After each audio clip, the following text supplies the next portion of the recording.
long before the pyramids and spectacular temples that have come to symbolize ancient Egypt, King Narmer began the first dynasty of pharaohs. For more than 3,000 years, 345 pharaohs would rule Egypt. Some achieved glory and fame that still resounds today. Among them, the Macedonian conqueror, Alexander the Great. Alexander did the impossible. He was like all of his heroic idols before him. He was immortal. Above all, Alexander the Great was shrewd. A Macedonian prince who rose to take his place on the throne of Egypt. He was the new Ramses II, and he embodied a kind of renaissance in Egyptian culture. He was also a brilliant military strategist. Alexander was very clever, not just militarily, but diplomatically. Now, through insights from leading international experts, you're about to hear the true story of this remarkable ruler made immortal by his legend. He died in his prime. The legend was really being written as he went along. Alexander could be below our feet right now. Here are the last secrets of the unique story of Alexander the Great, a pharaoh whose life transformed the world.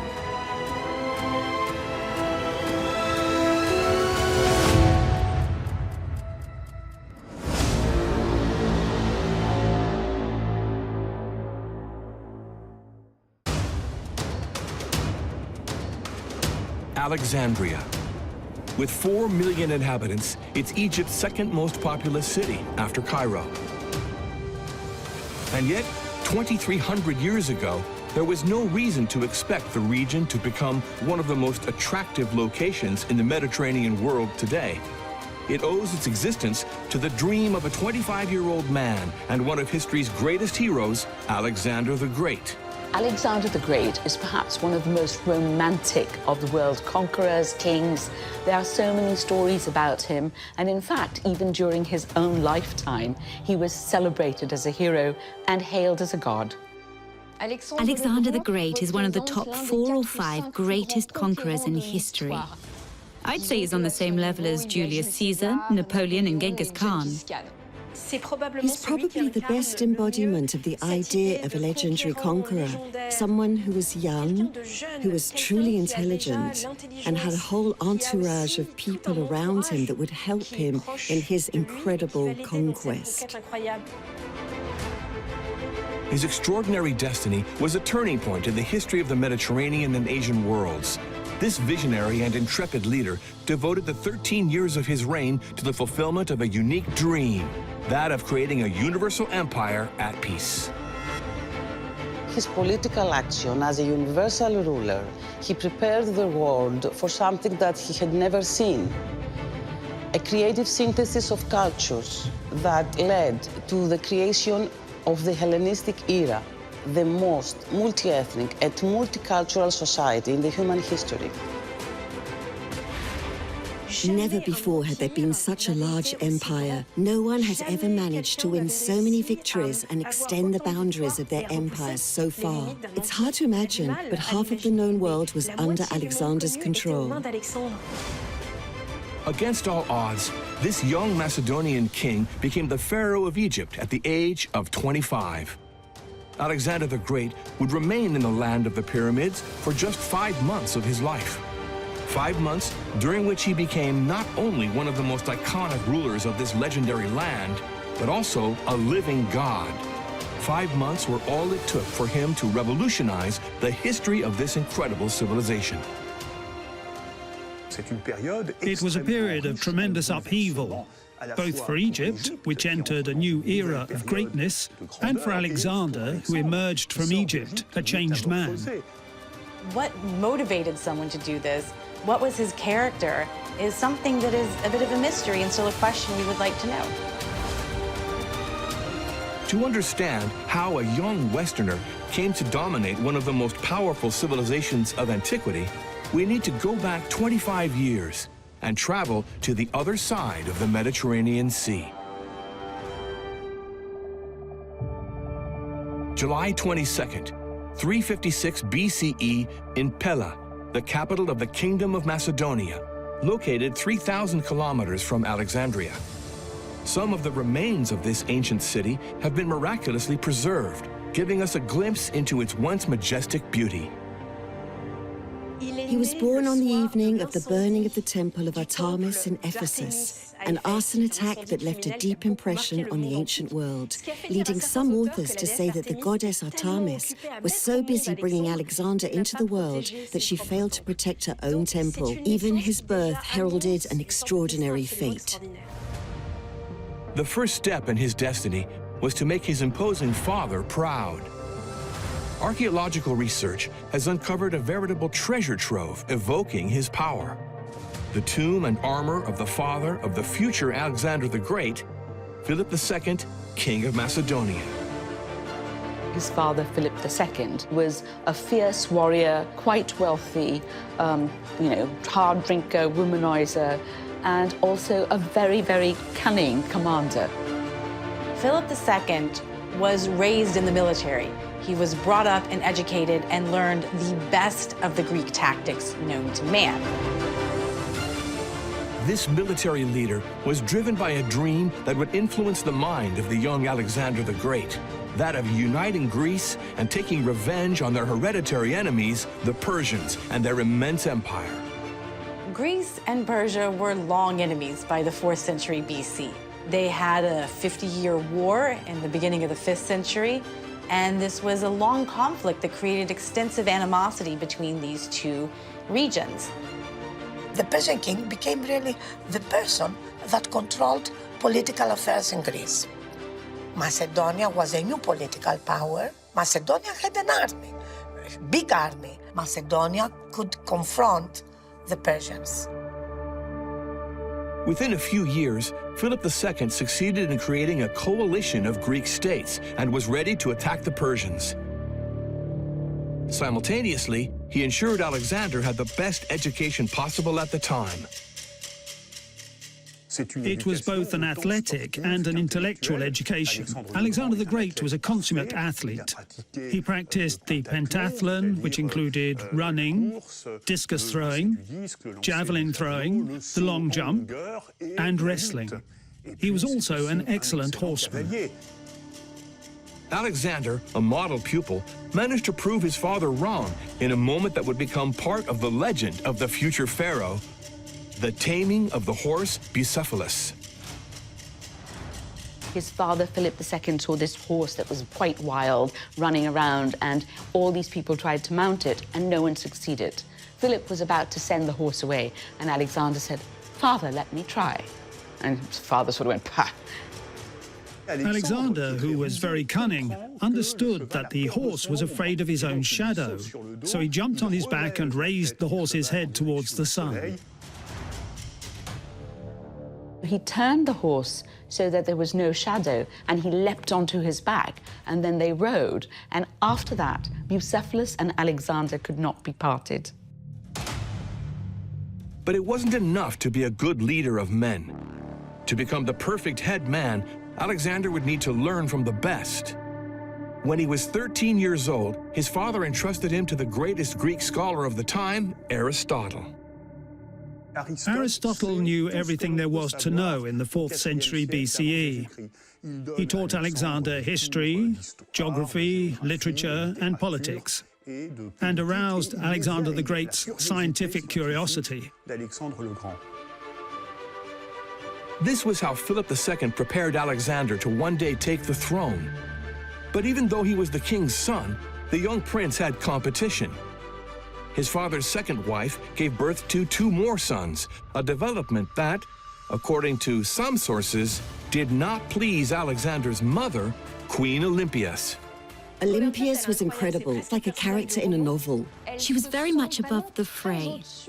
She was not a woman who considered herself to be a fragile little thing. She was a headstrong, ambitious woman who slept with her snakes. A very interesting woman. I wouldn't like to have her as an enemy. Regularly humiliated by King Philip's behavior, she found meaning in raising her son.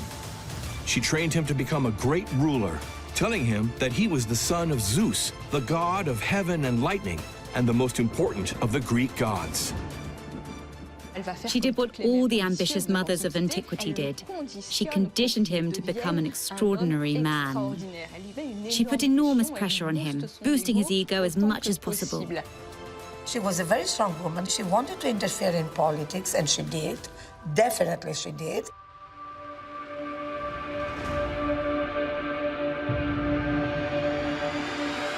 In 33 BCE, Philip II was assassinated by one of his bodyguards. He was assassinated. He was murdered on the day of the marriage of his daughter. Who murdered him? This is a question. Someone was arrested, but really we don't know who really gave the order. Could it have been Olympias? Or King Darius III of Persia? There's no way to know. Yet, in the chaos that followed the murder, Alexander was proclaimed King of the Macedonians.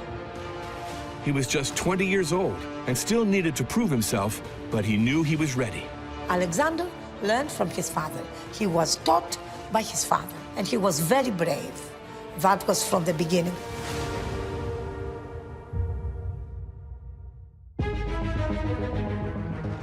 From the moment he took the throne, he had great ambitions for his kingdom, starting with fulfilling his father's dream.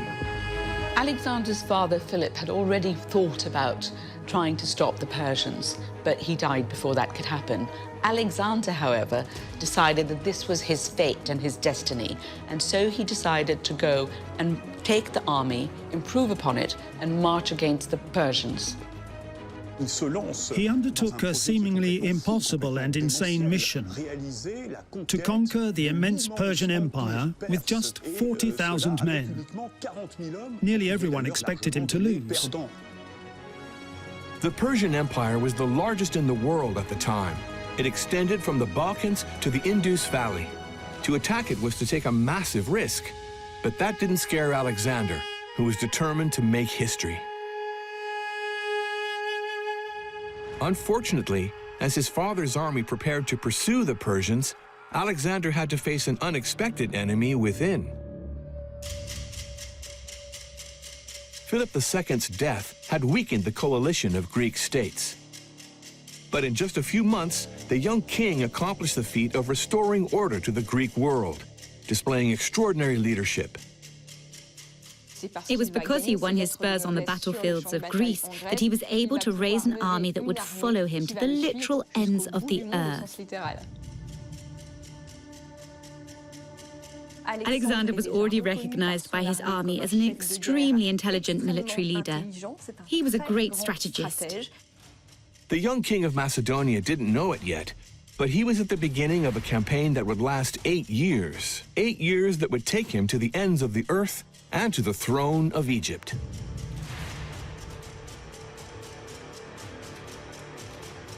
Alexander started on an epic journey of over 10,000 kilometers that stretched all the way from Macedonia to the Indus Valley. This was a size of a journey to take in one lifetime that people couldn't have even imagined. He started his journey going through Anatolia, and he had his first major battle at Issus.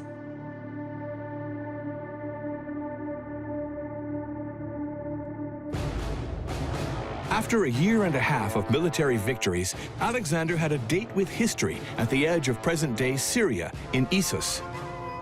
It was time for him to face his father's enemy, the Persian king Darius III.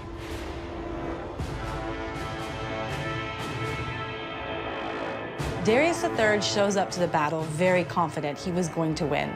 So he brings his whole family, he brings his mother, his wife, his children, to watch their father be victorious. But it turns out Alexander the Great was far better than he ever thought. The Persian army was vastly superior in numbers. The ancient sources tend to exaggerate, but there must have been at least 120 or 130,000 soldiers on the Persian side, compared to about just 40,000 men fighting for Alexander. But being outnumbered didn't scare Alexander. An expert technician, he knew he could rely on the formidable technique of the Macedonian phalanx, which he inherited from his father. By subdividing his army into compact blocks of soldiers equipped with 3-meter-long spears, the king was able to create a frighteningly powerful formation. Alexander was the first to attack. He was there, and he inspired his soldiers. He was very brave, and this played a very important role. Darius did not participate really. Alexander the Great showed himself to be a great strategist by coming up with a new tactic, the hammer and anvil. He diverted some of his soldiers to attack the Persian troops from behind, catching them in a vice. Alexander, who led the Macedonian cavalry charge, managed to shake up Darius's army. Surprised by Alexander the Great's daring and spectacular maneuver, Darius III knew he had lost the balance of power. Confusion reigned in his ranks. Suddenly, the unthinkable happened. Darius's troops were completely disoriented and forced to retreat. Darius fled like a coward, giving Alexander the Great his first major victory.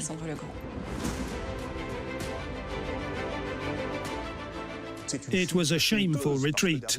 Darius didn't even take the time to pick up the female relatives he had brought along, abandoning them in his camp. The Persian soldiers quickly surrendered when they saw their king fleeing. Although he hadn't actually captured Darius III, Alexander the Great still savored his success.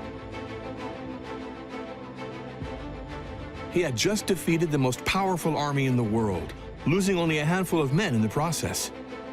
The young Macedonian king, a true visionary, showed unprecedented clemency in his triumph. It was a huge victory for Alexander, who also took Darius III's female family members hostage. He respected them. He did not rape the beautiful Statira. He was already laying the foundations for his policy of reconciliation with the Eastern aristocracy, and he respected the women of the Persian nobility. Better still, he treated his fugitive enemies' relatives as he would his own family. This was the start of Alexander's master plan. That was the one thing that really impressed the people who knew Alexander. He wasn't just a bloodthirsty conqueror. He was really trying to embrace wisdom as his guiding principle. And at this moment, it seemed that Darius tried to get peace with Alexander, and Alexander said, no, I don't want peace, I'm taking everything. Despite having been wounded in battle on several occasions, Alexander the Great was determined to take over the entire empire of Darius III. But to that end, the young Macedonian conqueror had to gain possession of a Persian-held territory that he had coveted since the beginning: Egypt. Egypt was a major part of the Mediterranean. It shared a border with the Levant, and also he had interest in Arabia potentially, and so this was a major route through the Red Sea. So this was a strategic location for Alexander. Most importantly, the land of the pharaohs possessed the greatest of all treasures, indispensable to the survival of a great army, the natural resources to win all the wars in the world. Egypt was the grain basket for the Persians and for everyone else, a wealthy country which had gold as well as gold that was food, wheat. The famous Nile floods produced exceptional harvests that fed much of the Mediterranean region of antiquity. And so if Alexander could control Egypt, he could feed his army and he could carry out his plan to basically dominate the Persians and a huge empire. But that wasn't the only reason. Alexander also wanted to achieve a personal dream of his and reveal a secret that had remained unmentionable. Alexander dreamed of Egypt because there, the pharaohs were more than just kings. They were gods. That was forbidden in the Greek world. Men were only men. Of course, for a great conqueror who dreamed of being considered a hero or even a god on earth, the only way to become one was to become a pharaoh. Alexander the Great was fascinated by ancient Egyptian kingship and ancient Egyptian religion, and he wanted to emulate the ancient Egyptian kings, and he wanted to follow their understanding of a king being part divine, part human. And so he wanted to walk on the path of the ancient Egyptian kings.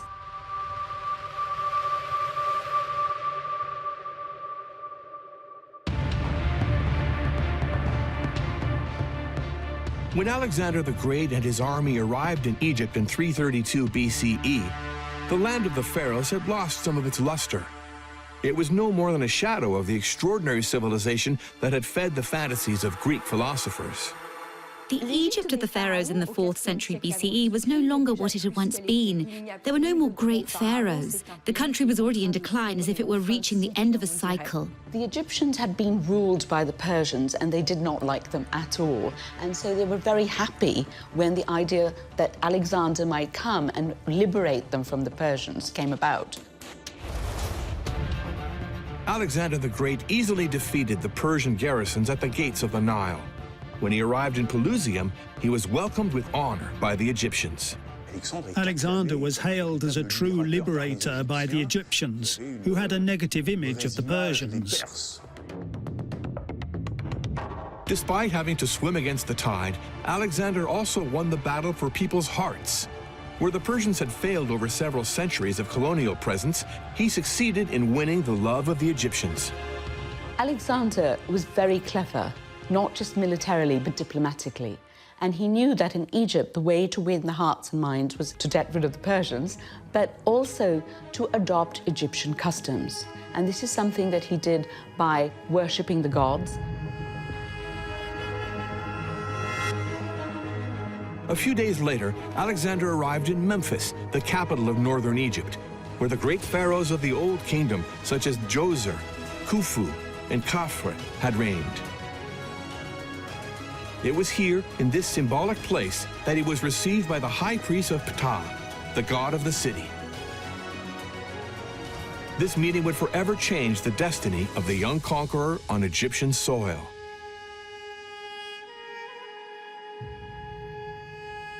The year was 331 BCE. Alexander the Great, king of Macedonia, made further history by becoming Pharaoh of Egypt. He received the pshent, the double pharaonic crown, and a set of pharaonic titles, 2 cartouches. On the first cartouche, which corresponds to his birth name, we read the name Alexandros, transcribed in hieroglyphics, as he was the first Greek pharaoh. On the cartouche showing his coronation name, we read Setepenre Meriamun, which means chosen by Ra, beloved by Amun. Ra and Amun were 2 of the most important gods in the Egyptian pantheon. To mark his accession to the throne of Egypt, he sought to follow in the footsteps of one of the greatest sovereigns in the history of the kingdom of the 2 lands. Setepenre Meriamun was also the coronation name of Ramses II, which Alexander took as his own. He was the new Ramses II, and he embodied a kind of renaissance in Egyptian culture.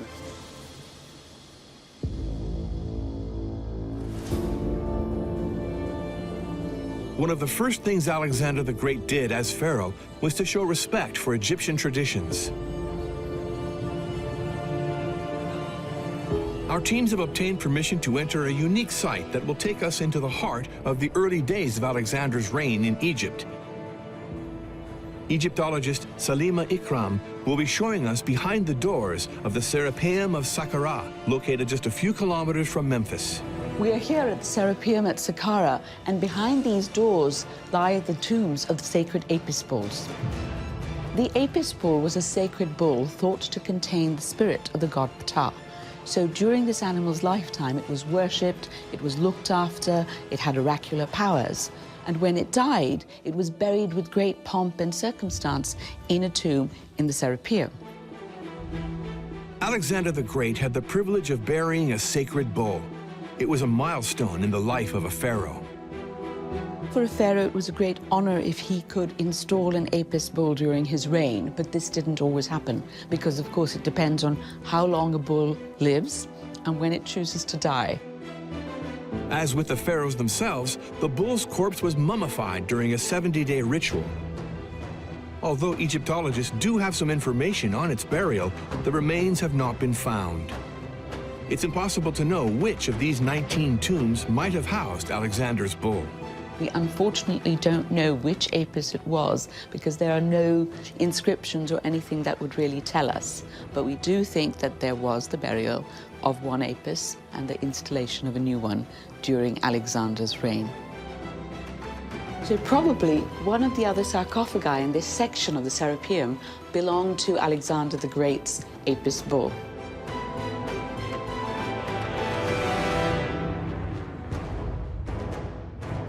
Alexander then went to the Libyan desert to consult an oracle who bore messages from the gods.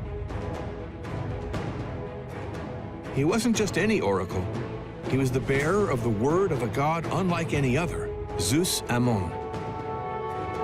Zeus Ammon was not only an Egyptian deity, Zeus Ammon was a Greek deity as well. In the temple of the oracle of this Greco-Egyptian god, Alexander listened to the divine message. What he learned would change the young pharaoh's life. The texts tell us that the priest was tongue-tied and recognized him as the son of the god. He disowned Philip II as his father. The official story was that it was the god Amun himself who entered his mother Olympias's bed in the form of a snake and was responsible for Alexander's divine conception. Egyptian royalty were traditionally considered the sons of gods, so this gave Alexander full legitimacy as pharaoh. Thus, Alexander became the son of Zeus Ammon. This is exactly what he wanted to hear. He was like all of his heroic idols before him. He was immortal.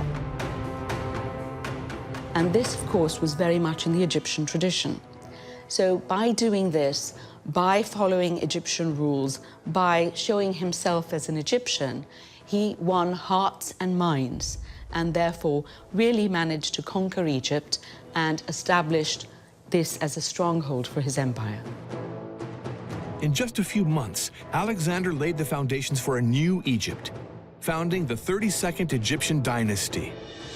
As a reformer, he set up a strong administration with prefects in both Upper and Lower Egypt.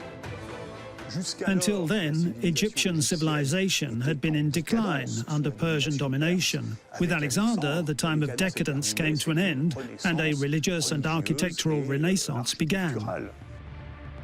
This gave him the sort of spiritual and political feeling that he could indeed go on and conquer and achieve all of his dreams.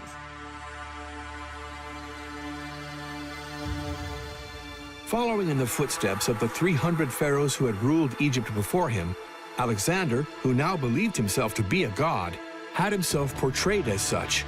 The first Greek pharaoh in Egyptian history used the colossal statues of Ramses II and Amenhotep III as models for his own personal propaganda. He is shown wearing these horns of Zeus Ammon.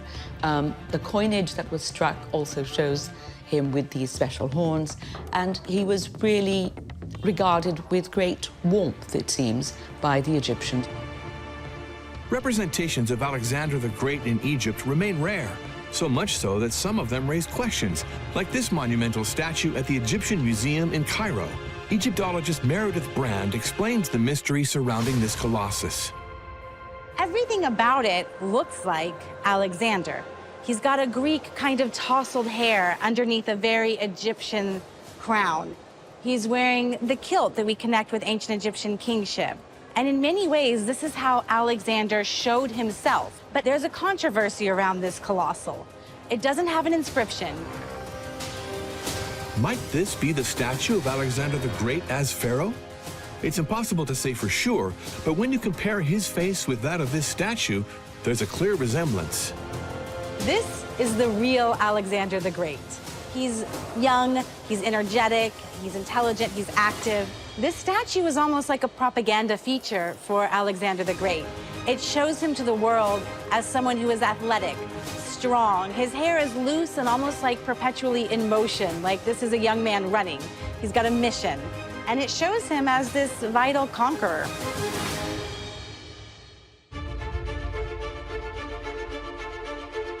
After conquering the hearts of the Egyptians, he wanted to make the land of the pharaohs a stronghold of his empire. To that end, he decided to build a city that would demonstrate his strength and influence, a city that would become a legend.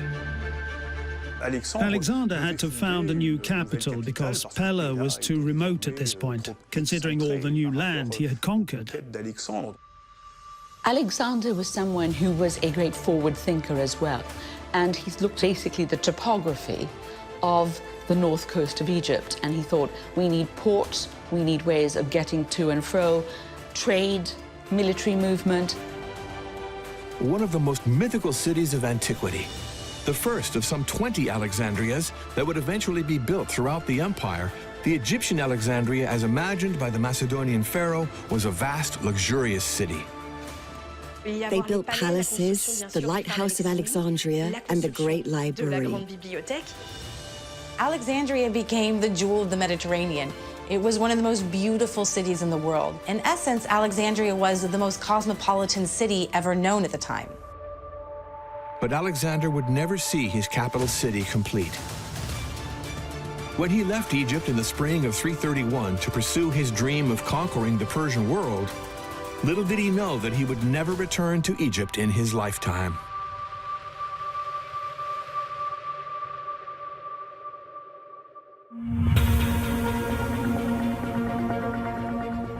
In October 331 BCE, Alexander faced Darius III once again, this time at Gaugamela in what is now northern Iraq. The Battle of Gaugamela should have marked the return of Darius III. But once again, Alexander proved to be a shrewd strategist. He lined up his men facing those of Darius III, knowing that Darius would start by sending out his scythed chariots. Scythed chariots were horse-drawn chariots with long blades attached to their wheels. These diabolical war machines would cut off the men's legs at calf level. Alexander was smarter than Darius III, however, and he led the scythed chariots into a trap. He instructed his men to split to let the chariots through the line, then kill the coachman and the horses, thus eliminating the chariots. Alexander used the same tactics as he did at Issos, leading the cavalry charge and forcing Darius to retreat. Once again, the Persian king fled in complete disgrace toward the east and northern Iran, where he would be assassinated sometime later by his entourage for his pathetic military showing. After this historic victory, Alexander the Great continued to write his legend. When he entered Babylon, the capital of the Persian Empire, he was welcomed with open arms by its inhabitants. At this moment, the entire Persian Empire realized that everything was done. So many Persian satraps or governors decided to lay down their arms and join forces and give allegiance to Alexander the Great. He obtained the treasure of Babylon. It was a staggering treasure. We're talking 200 or 300 tons of gold, meaning enormous quantities. So his passage through Babylon gave him the means to fulfill his ambitions.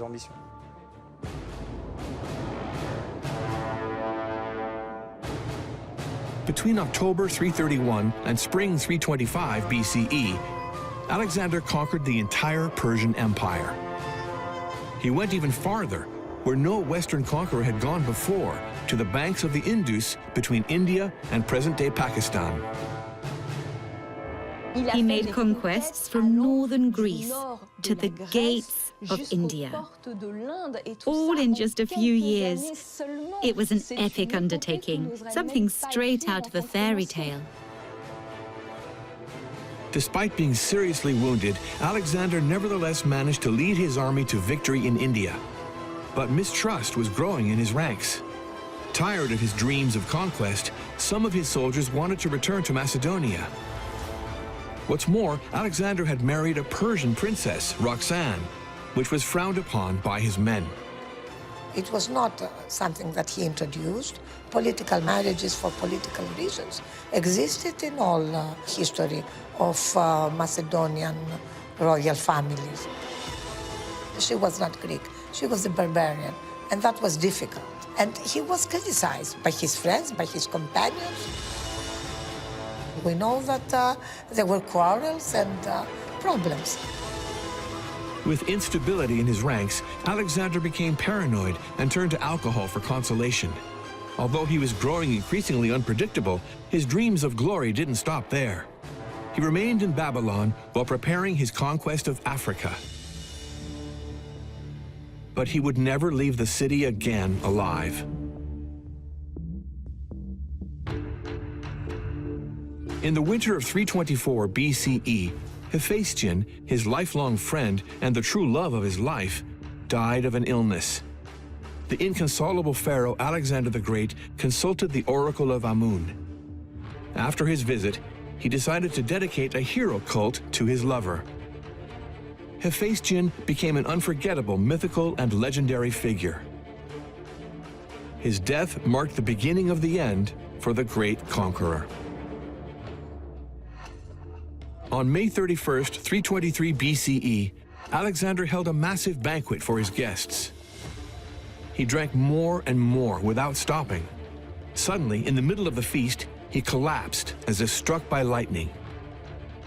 The next day, he woke up with a high fever. It was the start of 2 weeks of throes, during which the most powerful man in the world suffered in agony. His spine and joints could no longer take the strain, and he was in extreme pain. It had all the elements of a great tragedy. Alexander the Great died on June 10th in Babylon. He was just 33 years old. He died in his prime.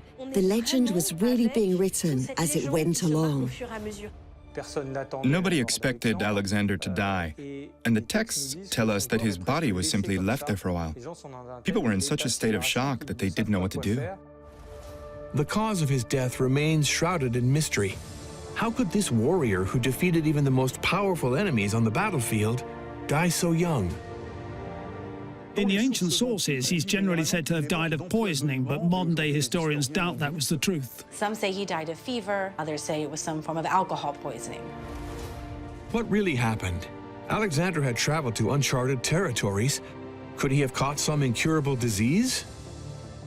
We know a lot about Alexander's final days, which allowed doctors to try to make a post-mortem diagnosis. Alexander was a hard liver, and he was in places that were very unhealthy. So he might have gotten what was malaria, very sick with fevered dreams and high fever.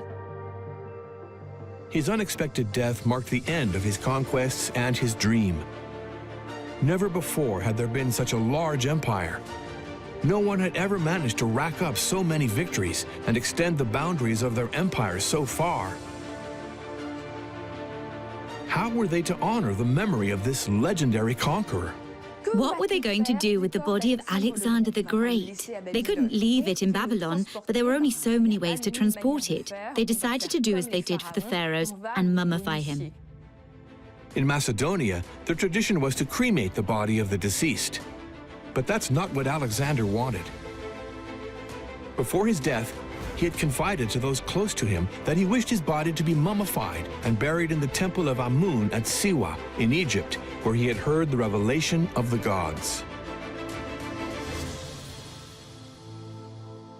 It was essential to preserve his body, which was the remains of a god. So he was mummified in Babylon.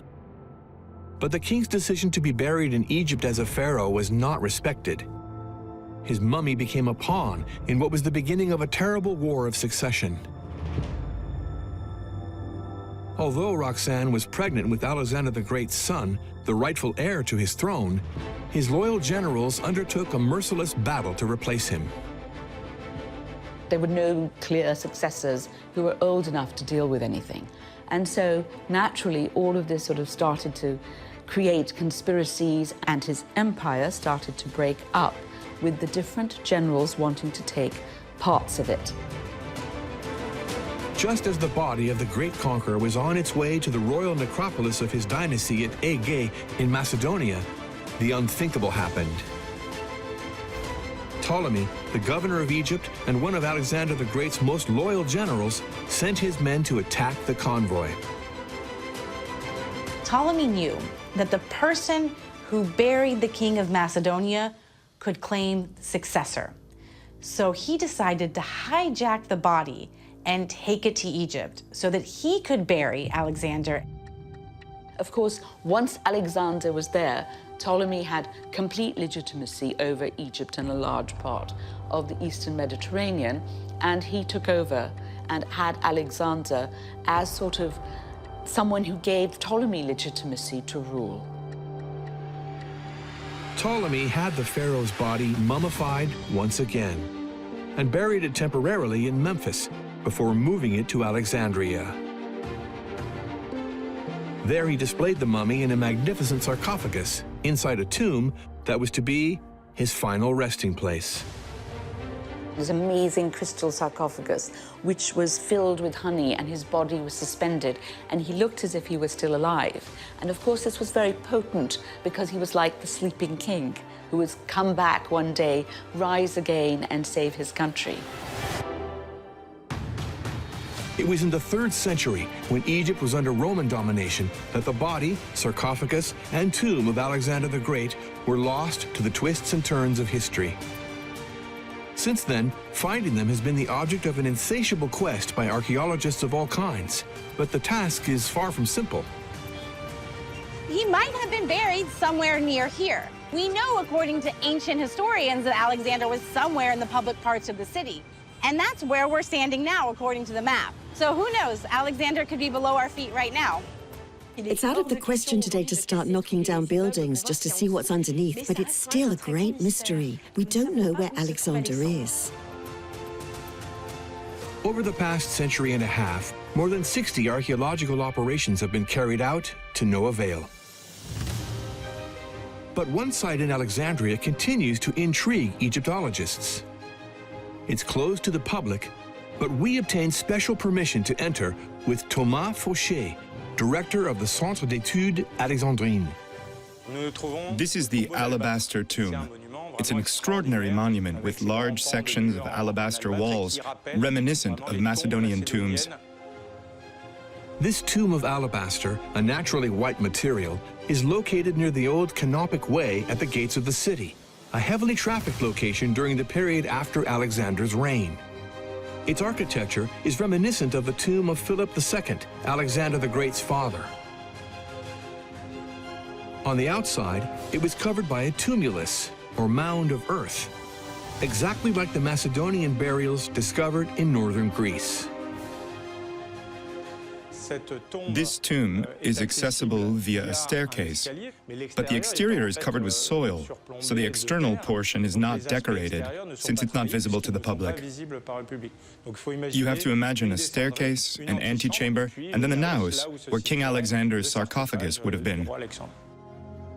This stone is of the finest quality, perfectly crafted, just like the door, which was carved out of the rock. Almost as heavy as granite, it must have taken considerable logistical efforts to bring this rock here and carve it. All these details raise questions. Was this tomb built to venerate Alexander, or house his mummy for a time? The mystery of the alabaster tomb has never been solved. What we do know is that this building was extremely important. It's very well made, it must have cost a lot of money, so it's hard to imagine it having been anything other than a royal monument. Was it a kind of facsimile temple of Alexander's tomb for travelers and pilgrims to Alexandria? We can't know for sure, but we can imagine. What happened to the tomb of Alexander the Great? As early as the 4th century, Alexandria was hit by several major earthquakes, with the sea flooding the land and washing away certain buildings. All the clues point to a single hypothesis, that the tomb of Alexander, Egypt's first Greek, is now under the sea, along with that of the last pharaoh queen, Cleopatra.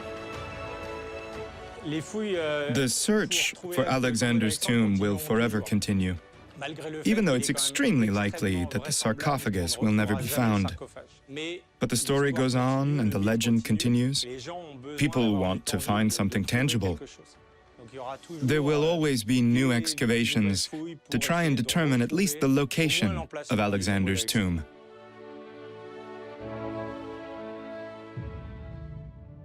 While his tomb was never found, his capital city of Alexandria became that of the Ptolemies, the last of the 33 Egyptian dynasties. His dream of universalism and his iron will to unite people remain a precious legacy admired around the world. Alexander did the impossible. He tried to establish an empire where all languages, all religions were accepted, which was something impossible for that period. Above all else, the ultimate conqueror that was Alexander the Great won the hearts of the Egyptians by respecting their culture, an initiative that will remain trailblazing in the history of civilization.